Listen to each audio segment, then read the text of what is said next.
Actress Sally Kellerman had a long and illustrious career before her recent passing in February of 2022. While she was perhaps best known for her role as Major Margaret Hot Lips Houlihan in the seminal 1970 war comedy film MASH, she had a long list of impressive performances over her more than 60-year career. Some of her other notable performances came in movies like Last of the Red Hot Lovers and the 1980s classic Rodney Dangerfield comedy Back to School. Kellerman was also a skilled vocalist. She signed a record deal early on in life with Verve Records. But the rigors of becoming a recording artist proved too much, and she bailed. But she later recorded 2 albums and added songs and vocal performances to several soundtracks. In this video, we're taking a look at the life and career of Sally Kellerman, as well as some of her notable relationships. So join Facts First as we examine how Sally Kellerman had a long list of tragic affairs. Sally Kellerman was born June 2, 1937 in Long Beach, California. Her mother, Edith, taught piano locally, while her father was an executive for Shell Oil. Sally had an older sister named Diana, while her younger sister sadly died as an infant. The family adhered to the Christian Science faith. When Sally was around 10 years old, her family moved from Long Beach to San Fernando Valley, which put her much closer to Hollywood. But despite being fairly close to the glitz and glamour of Hollywood, their actual neighborhood, Grenada Hills, was much more rural and sparsely populated. Preferring not to live in such a remote-feeling area, the Kellerman family moved to Park La Brea in Los Angeles when Sally was 16. This allowed her to go to Hollywood High School, where she rubbed elbows with young stars and children of Hollywood elite, but sadly didn't immediately make good use of these connections. She was quite tall for her age, and her awkward physicality made her very shy. As such, she had trouble making friends at Hollywood High. She also did poorly in school, yet she began the path towards her acting success by performing in the school's rendition of Meet Me in St. Louis. She went on to attend LA City College, also enrolling in private acting classes. She got a part in the play Look Back in Anger and performed alongside her acting class friends like Jack Nicholson and Robert Blake. She joined the Actors Studio West and got her first movie role in the movie Reform School Girl. Ever wish you could earn points on every purchase instead of signing up for so many reward programs? Well, with Fetch, you can. Fetch is a super easy to use free app where you earn free rewards on literally anything you buy. Scan any physical receipt or e-receipt and you will earn points for every purchase. The purchase doesn't need to be on specific brands or items. Scan any purchase. Even if you have receipts that are up to 2 weeks old, you can scan them and start earning points. After you scan, you can redeem those points for hundreds of rewards, including Amazon, Visa, Starbucks, GameStop, and Walmart gift cards. Fetch is 100% free and so easy to use.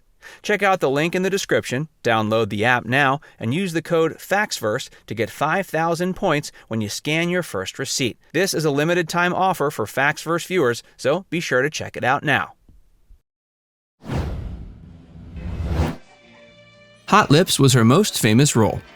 While it wasn't the first role she'd gotten, when she was picked by Robert Altman to play Major Margaret Hot Lips Houlihan in his movie MASH, she knew her life was about to change. The role was her big breakthrough in Hollywood and paved the way for a long and illustrious acting career. And her performance didn't go unrewarded. She was nominated for both a Golden Globe and Academy Award for the role. She also came in second in the running for Best Supporting Actress from the National Society of Film Critics, as well as winning the Golden Laurel Award for Comedy Performance. When asked about her time on the set of MASH, Kellerman had nothing but amazing things to say. In an interview with IGN.com in 2012, she likened the experience to being at summer camp. She was thrilled to be working with legendary director Robert Altman and said he gave her some excellent advice early on in the shoot. That was to simply give in to the silliness and fun of the experience and giggle through it and enjoy the process. This allowed her to stay loose and give an incredible performance. She said that a change from her usual audition tactics actually helped her get the part in the first place. She was generally unsure of the way her lips looked, so she did little to accentuate them in auditions. This meant never wearing lipstick. But right before she went to audition for MASH, she had a meeting to go to. For this, she was fine wearing lipstick, but she forgot she had it on still when she went to audition for MASH. Impressed not only by her acting, but also by her lips, Robert Altman told her in the room that he planned to give her the best role in the movie, Hot Lips. So she managed to accidentally turn her insecurity about her lips into a role written about sultry and luscious lips. Before we tell you more, be sure to give this video a like and subscribe to Facts First if you haven't already. Kellerman turned down Marlon Brando.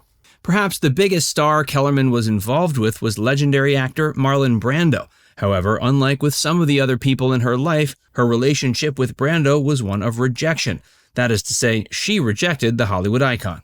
In an interview with the Baltimore Sun, Kellerman told of her years working as a waitress in a restaurant in LA. Since the restaurant was in Hollywood and was a favorite among the Hollywood set, Kellerman waited on more than her fair share of celebs. In fact, she told The Sun she waited on more stars during that period than she worked with when she entered acting. Kellerman was already a huge fan of Marlon Brando when he came to her restaurant one night. She said she had long identified with him since she had been an overweight and geeky teen in high school, and she heard he'd been the same. She said that commonality likely meant he would understand her life better than other celebs would. And Sally was clearly passionate about her fandom, as she admitted to seeing all of his movies at least 7 times over. One night, as she finished her shift, she was on the street next to the restaurant and saw Marlon peering out of an old janky car. She was shocked to find he wasn't in a limo or fancy sports car. This made her an even bigger fan. Over the course of her time working at the restaurant, she got to know Marlon as a friend, since he often came to eat there. Finally, the two went on a date. But she admits that when the time came and he made sexual advances towards her, she rejected him. She said this made Marlon quite frustrated and even mad, since he felt he had wasted his night wining and dining her. Kellerman said Brando was banging the drawers of his bedroom in frustration. But Kellerman held firm, not wanting to burst the bubble of her image of the Hollywood icon. However, she later regretted the decision. In an interview with The Village Voice years later, she referred to that night as, quote, "a mistake I won't be making in my next life." Sally's relationships. One of Sally's earliest relationships was to actor William Duffy, but this quickly went south after Sally unexpectedly became pregnant in 1961. She was not in a place to have a child and sought an abortion.